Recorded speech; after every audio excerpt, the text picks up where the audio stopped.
I know, right? All right, welcome back to the Balanced Mama Project Radio, where we support mamas from pregnancy to toddlerhood and beyond with doctor-led holistic care for your mind, body, and spirit. I'm Dr. Valerie, not to be confused with a medical doctor. I'm a doctor of physical therapy, and I'm Dr. Saiah, and together with also Dr. Lisa, she is not here right now, but she will be on for our future podcast. We're your wellness team here to help you rise above the overwhelm and reclaim your power in motherhood. Mhm. And this week we're diving into something so needed for every mama we've ever worked with, which is what to do when fear and panic and intrusive thoughts start to spiral. Uh, I know you guys know what I'm talking about. I have experienced it myself. It's that moment when your chest tightens and your mind is racing. You feel just completely out of control. And so let's at least start by naming what's happening in the body. So when you're panicking, when you're in that heightened level of stress, when the nervous system, or we should say the nervous system is stuck in like either the fight, flight, freeze, or fawn mode. This is not just in your head, it's a physiological state. And so your brain is scanning for danger and your body is reacting as if it's under threat. And so even we would say even if that threat is your toddler refusing to nap for the fifth day in a row or waking you up every hour within the nighttime. Yep, you really got to think about where is my nervous system right now? What is happening? And what often happens is something called that thought spiral. So, one fearful thought comes in, like, oh, what if I mess up my baby? Or what if what I did just imprinted on them and scarred them, or whatever the case may be? And then that leads to another, then another. And then before you know it, your mind has convinced you that you're failing. And I know for me, that was something that led to my experience with postpartum depression because I'm used to being such an overachiever. I'm used to like getting things right, really, to be honest. Um, and then this just felt like something I couldn't get right. It felt like I was failing. Anytime she cried, it felt like I was failing, and that was really tough for me to work through. And so, my body got tense, and sometimes there was like this full blown feeling of panic. Um, and so this is also when I think it's really important to note that this is also when you might start experiencing some pain in the body, some physical pain. Yeah. Either that's an exacerbation of something that was already chronic or something temporary like chest pains, but that's a physical manifestation of that mental stress.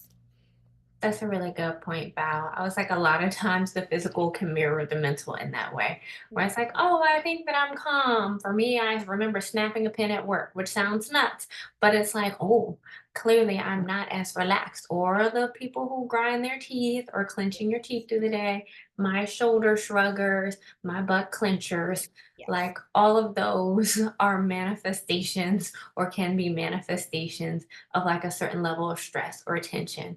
And so Yes.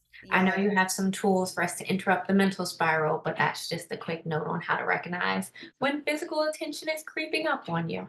Yes, absolutely, because the two go hand in hand. That's super important. So let's talk about those tools. So we want to give you three practical, evidence-based ways to calm that nervous system and stop that spiral.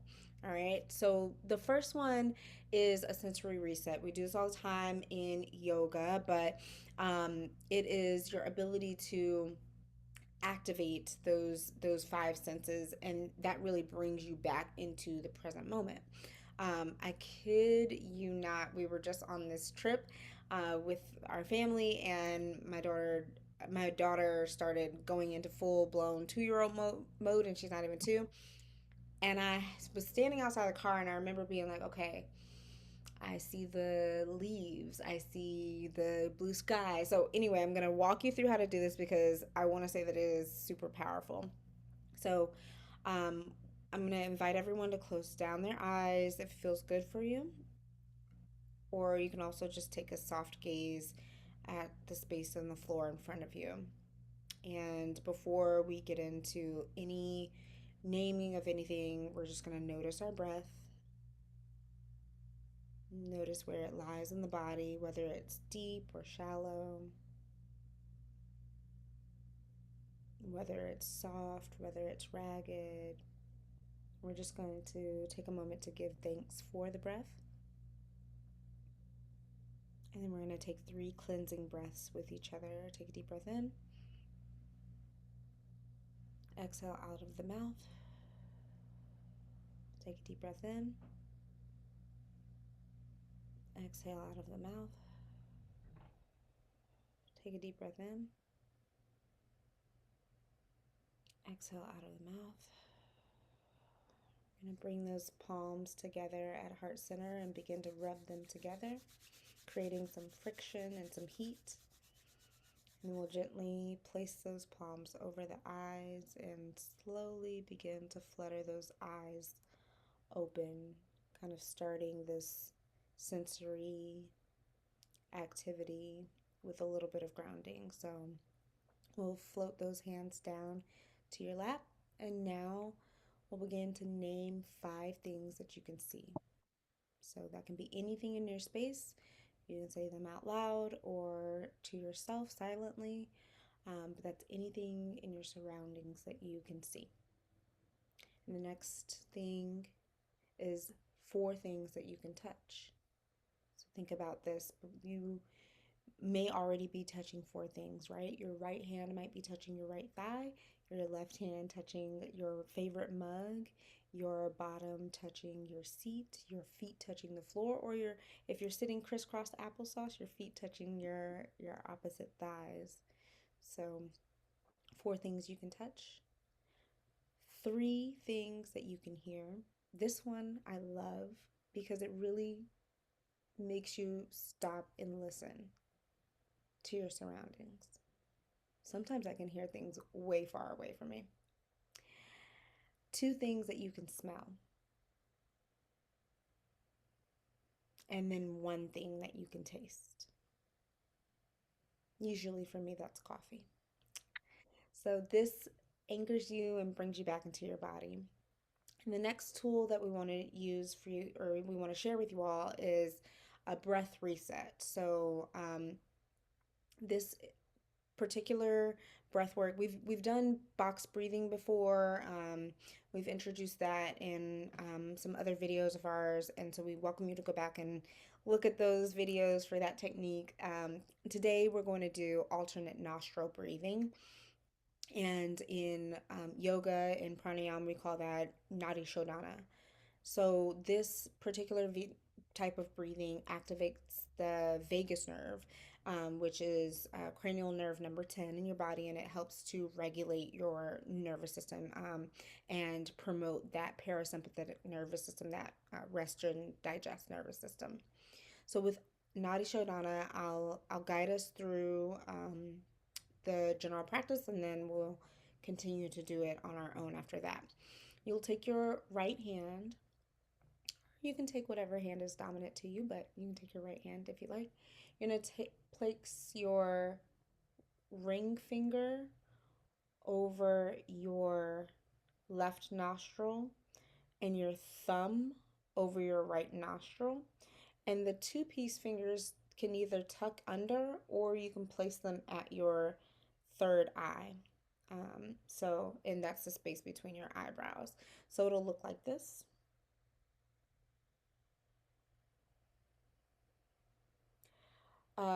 So for those who are listening to this audio, again, you'll have your ring finger and your thumb being placed just on top of your nostrils. And then those 2 piece fingers, your index and your middle, can be placed in between your eyebrows. So then next, what you're going to do, you're just placing that ring finger and thumb over the nostrils. Next, what you're going to do is close off your right nostril. You'll breathe in, inhale through your left with a closed mouth. Close your left nostril, open that right nostril, remove that thumb, exhale through the right nostril. Inhale through the right nostril. Close it off with your thumb. Open up the left nostril with your ring finger and exhale through the left nostril. Again, inhale left.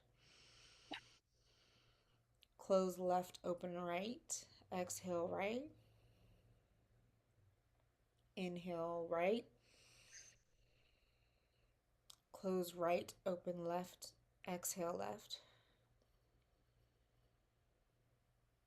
Again, inhale left. Exhale right. Inhale right. Exhale left. And then you can float that hand down and gently come back to your regular breathing pattern. And I then love that. yeah, I love doing that one too. It's super fun. Sometimes I need a little tissue nearby after I Yes, do it, but I felt that strongly. Said, oh, yeah. I should have warned, but yeah, that's a good one to immediately balance the brain and activate that vagus nerve. Um, and then Dr. Saya, you have our third tool. oh yes, oh yes. Quick note, the vagus nerve is so important for relaxation, so I'm glad you got us started on that. Other things that you can do would be singing and humming, and we can get to this in a later talk. Or if you pop onto our master class coming in like a week or some, even if you miss this, you can see the recording later. We'll talk a little bit more about ways to kind of encourage relaxation by stimulating the vagus nerve. But for today, tool number three is going to be to name and normalize things. So we're talking about naming what you are feeling and normalizing it because sometimes it can feel like you are the only one who feels this way or the only one going through the toddler not sleeping or having a difficult time with breastfeeding. There's a whole bunch of series of things that come up where it can be like, oh, I'm the only one this is happening to. When in reality, that is not the case. And so you can always say out loud, like, hey, I'm feeling anxious or I'm feeling upset. I know for me, sometimes I'm like, oh, I'm angry or frustrated. And even saying it can sometimes give a little bit of relief. But then also acknowledging that these are feelings and they can flow through the body. Mhm. So there's a Dr. Jill Bolt, and she has some research that shows that physiological response to an emotion lasts about 90 seconds. What continues after this that's encouraging our how we feel um, is our thought process or the narrative behind it. Correct me if I'm wrong, Valerie. Yeah. But it's like the secondary thoughts, what we are speaking to ourselves, what we are telling ourselves. Mhm. And I think it's also important to note that thoughts are there, but not all of our thoughts are facts. And Mhm. so, I say way back when, we'll say 2 years ago, when I was in therapy, I had talked to my therapist and we were talking about how what we believe is not always true and just taking time to think about like the truth behind whatever statements that we're telling ourselves.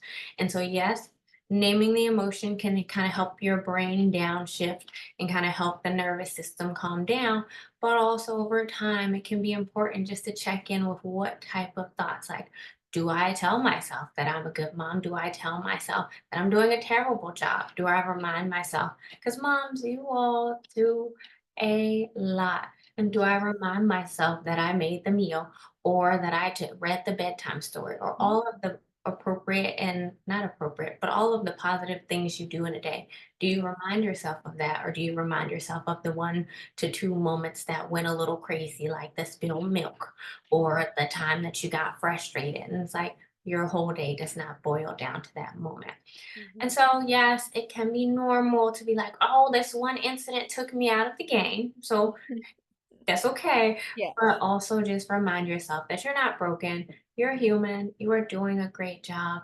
And just making sure to feed your belief system those positive statements and positive facts. Like you did Mhm. make the lunch. You did do A, B, or C for your Yeah, child. You yeah, like did take care of yourself or your yes. family.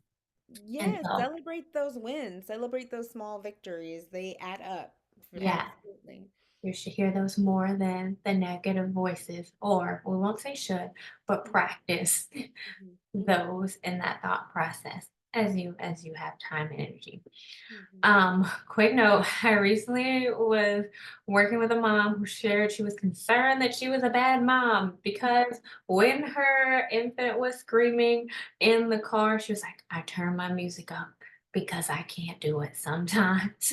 And so we walked through the process. We did the naming of the spirals. Like, it does not make you a bad mom. One incident does not define your whole sense of motherhood. We talked about grounding breath, orienting to the present, and so not letting her get into that super panic state with the infant screaming. Because yes, it's a lot to multitask. Get someone to calm down in the back seat. It's a lot Yeah, going on. yeah. And then we talked about reclaiming the truth of who she is, because she does do a lot for her infant. She is with this tiny one all day, and I was like, and if you're whether you have a partner, whether you don't have a partner, I'm sure you are doing a lot in the motherhood space. Mhm. And so for her, she was like, okay, I took the time to remind myself of all of the different things that I do in a day, gave Yeah, myself the grace and space to be like, oh, okay, yeah, now turn up the music that wants you. Yes. right. Okay, it happened. But also in the future, do I have my deep breathing? Do I have my sensory orientation? Do I have extra strategies? And yeah. And she was like, I do feel more at peace. Not to say Yeah, the music won't ever happen, but yeah. this just circling back and be like, it's okay. It happens, The right? And baby is that's fine. exactly, exactly. It happens, right? And that's why, we have these tools in our toolbox and we have these practices so that when those circumstances come up, okay, maybe the first thing we grab is um, the breath work, right? Maybe. Mhm. Um, But then sometimes if it is the music, fine, let it be. Let Yeah, it be and move to the next moment. yeah, And the whole purpose and point of all of these tools is just not to add to the spiral and to stop the spiral, really. right. When it happens. So I appreciate I appreciate you sharing that super real moment. I feel like most moms can really identify with that. Um, yeah, so I mean, if this episode resonated with any of you out there, there are just two things that we want you to do. First is save it, save this episode so that you can come back to it during those hard moments. Right, that's what these tools are here for, to build your toolbox, and this video is now one of those for you. Number two, please share it with a mama friend who needs this message today. Thanks, Val. And also, gang, thanks for listening. We hope to see you on the next episode. Mhm. Anyways, stay balanced, mamas.